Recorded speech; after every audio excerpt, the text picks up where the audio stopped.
सारखे ते बोलत नाहीत. त्यामुळे त्यांचं कौतुक आहे आणि त्यांचे आभार, अभिनंदन.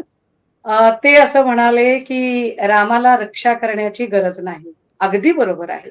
केशवजी मी तुमच्या मताशी 100% सहमत आहे, की प्रभू श्रीराम जे सगळ्यांची रक्षा करतात, त्यांची रक्षा करणारे आपण कोण? पण जे प्रभू श्रीराम सगळ्यांची रक्षा करतात, आपल्या सगळ्यांचं अस्तित्व त्यांच्यामुळे आहे, त्यांना आणणारे तुम्ही तरी कोण? कदाचित केशवजींना आठवत असेल, की ज्या वेळेला राम मंदिराच्या स्थापनेचा तो सगळा 22 जानेवारीचा सगळा जो घाट घातला होता, तेव्हा महाराष्ट्रातल्या सगळ्या वर्तमानपत्राच्या फ्रंट पेजला त्याच्या पहिल्या पानावर मो भली मोठी मोदींची प्रतिमा आणि एवढूशी प्रभू श्रीरामाची प्रतिमा आणि प्रभू श्रीरामाच्या हाताला धरून ते मंदिराकडे नेतायत. जणू काय रमाई आवास योजना किंवा इतर आवास योजनेसारखी प्रभू श्रीरामाची आवास योजना आणि प्रभू श्रीरामाला घर देण्या इतके मोठे मोदी आणि इतकी मोठी भाजपा झाली, हे चित्र तुमच्याच भाजपाने दाखवलं. अगदी बरोबर आहे, की रामाची रक्षा करायला माणसांची गरज नाही. पण तसंच रामाला घर द्यायला मोदींची गरज नाही. हे तुम्हाला तेव्हा जाहिरात करताना आठवलं नाही? हा एक मुद्दा. आता दुसरा मुद्दा. हे अगदी बरोबर आहे, की हनुमान चालीसेला विरोध वगैरे.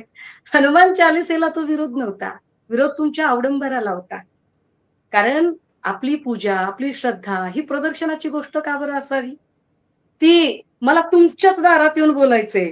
काय तुमची दारं कुठली ओस पडली होती होय? मंदिरं ओस पडली होती सगळी.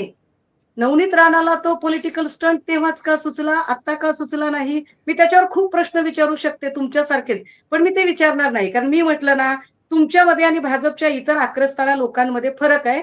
तुम्ही फार चांगले आहात. शांतपणे ऐकू, बोलू शकता, विचार करू शकता. का तुम्हाला भाजपने मागे टाकले मला माहित नाही. पण ठीक आहे, तुमच्याबद्दल आदर आहे. आता जरा तिसऱ्या मुद्द्याकडे येऊ. आम्ही काय बोलतोय द्यावं सोडून. आम्ही किमान अवडंबर करत नाही, प्रदर्शन करत नाही आणि आम्ही मंदिरात चोऱ्या करत नाही. केशवजी, तुमच्यासारख्या माणसाकडून किमान एवढं अपेक्षित आहे. तुम्ही बचाव कसला करताय? अहो, जिथं विनय कटियार प्रश्न विचारताय, तिथे अशा मंदिरात झालेल्या चोरीचा तुम्ही निषेध नोंदवला पाहिजे जाहीर शब्दामध्ये.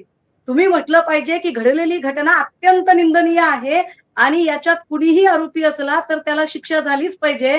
पण तुमचं दुर्दैव असं आहे, की आरोपी मिश्रा आहे, आरोपी पांडे आहे, आरोपी यादव आहे. आरोपी जर शेख, खान, अन्सारी